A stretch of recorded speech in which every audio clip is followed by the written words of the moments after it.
girls, it's Mrs. Horan. I'm here to read to you our last story of the school year. I can't believe it. This is our final story.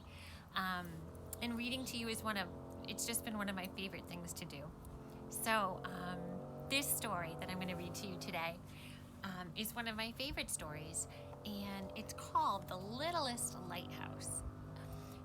It's kind of a long story, so I do want you to get comfortable when you listen to it. It's a little longer than yesterday's story for sure.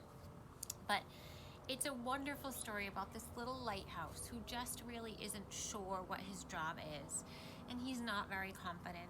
And he's not really feeling great about himself.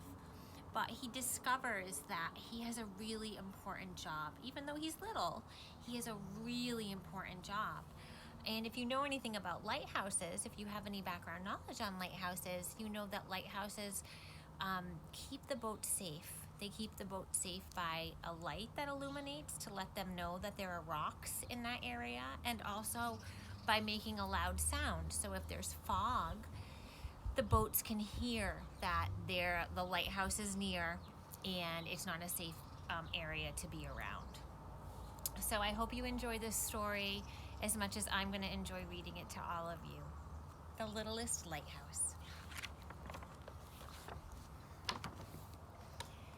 The baby lighthouse slowly blinked his small round eyes, opening his mouth in a big long yawn, shook his head with a sparkly cap atop, and gradually stretched himself way up high. So this is the world, and here I am.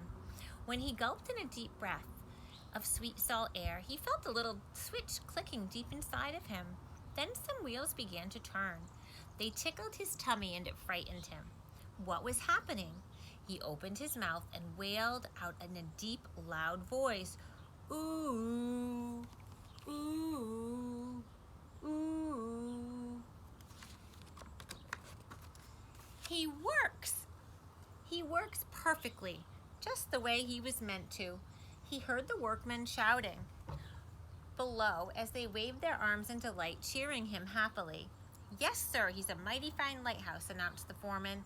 "And even though he is the littlest one around here, he has a big job to do." A job?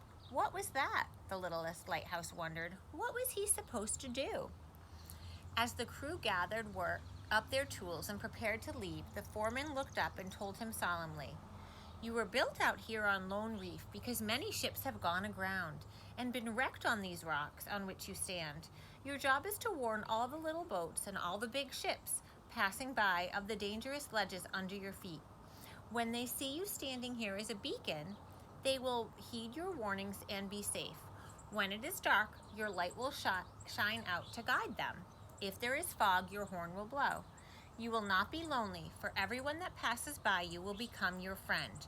Do your job well, Littlest Lighthouse. Everyone is depending on you." So he has important work in front of him, it sounds like. At those words, the Littlest Lighthouse straightened up, very tall, pushing his sparkly cap up towards the sky. He was filled with pride as he stood there, staring out over the surface of the sea. He really felt very small inside and rather frightened, but he tried to look important and full of confidence. "Good luck," the men chorused. "Perform your duty well." They shoved off in their boat, and soon the Littlest Lighthouse heard a swish and a swoosh as the tide began to rise higher and higher with each surging wave. He felt his feet being wet by the surf rolling in over them. The seaweed on the rocks tickled his toes, and the fish swimming by stopped to nibble them playfully. But the sun shone down warmly, and the air smelled sweet with salt. As the Littlest Lighthouse stood sentry, he saw large fishing boats wallowing by. Swarms of seagulls swirled about them, begging and screaming for a taste of the catch. The fishermen cheered when they saw the new lighthouse. They knew that during the bad storms, he would guide them away from the dangerous rocks that could rip open the hulls of their boats. So the fishermen know the lighthouse is going to keep them safe. So they appreciate the lighthouse. He heard other little boats with racing motors whine along as they circled around to get a better look at him. The people on board called out a welcome and waved a greeting to him. They knew he would keep them on their course if they should lose direction. Soon there were groups of graceful boats skimming by quietly, their sails all puffed out with wind. They tooted gaily to him on little horns.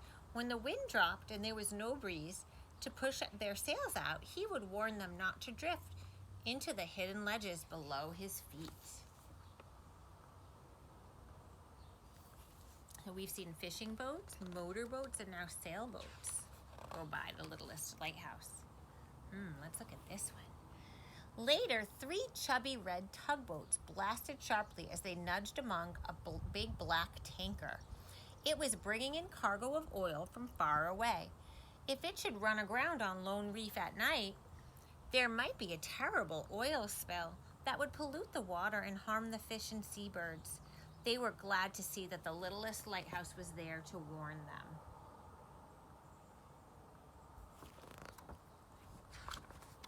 A loud horn blasted, and then the tanker's crew ran up 5 flags as a message of greeting. The letters spelled out H-E-L-L-O. Hello. This is exciting, the Littlest Lighthouse told himself. Everyone seems so glad that I'm here.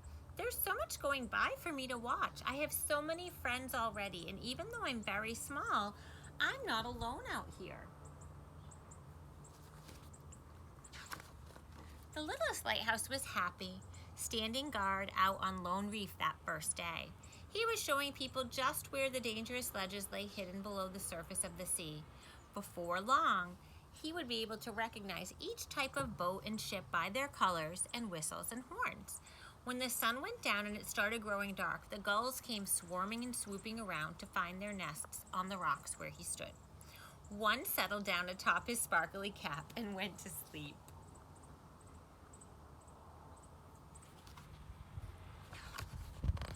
He felt the wheels tickle inside of him again, and suddenly there were long rays of light shining out from his cap.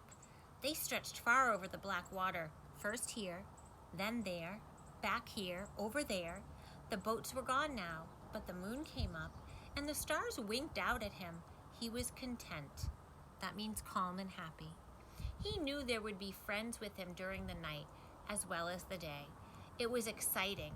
Flashing out his long rays of light into the darkness, his light told the ships going by to beware, take care. Let's say that together. Beware, take care. The days and nights passed happily for the Littlest Lighthouse until one strange morning. As it grew light, the air seemed gray and heavy that day. He blinked his eyes hard. He could not see the boats and ships, nor the sun, not even the sea. Everything was gone. He could still feel the sharp reef beneath his feet and the slapping waves rippling in over his toes. He heard the gulls crying somewhere, but he could not see them. He tried to flash his light here and there, but the rays were feeble and dim. "What is happening?" he cried. "Why doesn't my light work? Where are all the little sailboats and big tankers? Where are the fishing boats? Where are the seagulls? Where are all my friends?" The air seemed heavy with the scent of salt and was very, very still. Suddenly, the Littlest Lighthouse felt small, frightened, tiny, and very much alone. He was trying hard not to cry.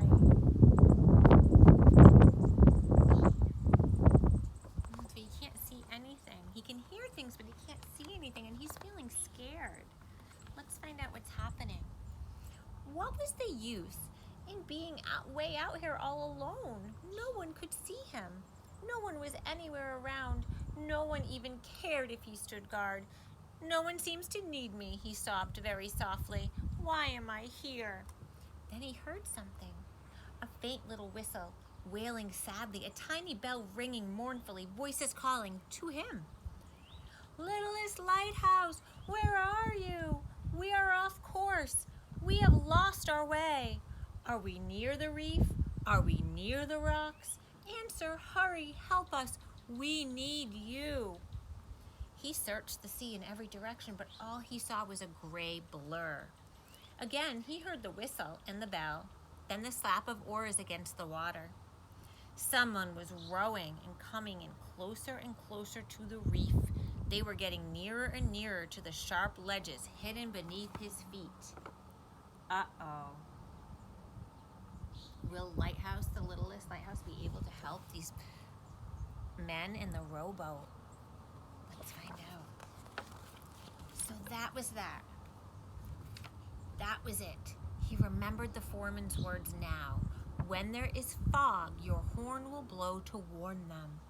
Now he understood. It was fog that was hiding everything from him, hiding him from the ships and the boats. Everyone was still out there, even though he could not see them. And they all needed his guidance and protection more than ever before. He would help them by blowing his horn as hard as he could until the fog lifted.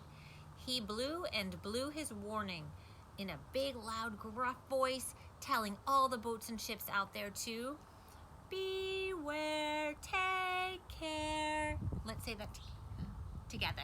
Beware, take care. All night he continued his warning blasts as his light flashed out right here, over there. Even though the rays were stunted by the thick fog, it was hard to keep on hour after hour, but he knew his friends needed his help. They were depending on his warnings to keep them away from the ledges beneath Lone Reef. This was his job, and he must keep them safe. At last, daybreak came. The gulls awakened and began to fly about, screaming in delight, because the thick, foggy air was lifting. Soon the warm sun glittered down on the surface of the water all around. He stopped sounding his hoarse voice, stopped flashing his beams, and pulled himself up very high, pushing his sparkly cap towards the sky. He had done his job as he was meant to, and now he did not feel tiny anymore. Instead, he felt suddenly confident, proud, and big. Why, now he felt like the very tallest, littlest lighthouse on the coast. And that was the end of the Littlest Lighthouse. He had an important job to do. He had an important job to keep those boats safe through his light and his horn. And you can be a lighthouse. Did you know that? You can be a lighthouse for your family and friends. You can shine brightly by being kind and good to others. And that's how you'll have your friends feel safe and your family feel safe around you. Okay, boys and girls, I attached a couple of activities. One is to design a lighthouse. There's a lighthouse you can color, and I also attached a video of a real lighthouse that's in Mattapoisett near Mrs. Horan's house. Okay, boys and girls. All right, thanks for listening. Mrs. Horan loves you all. Bye.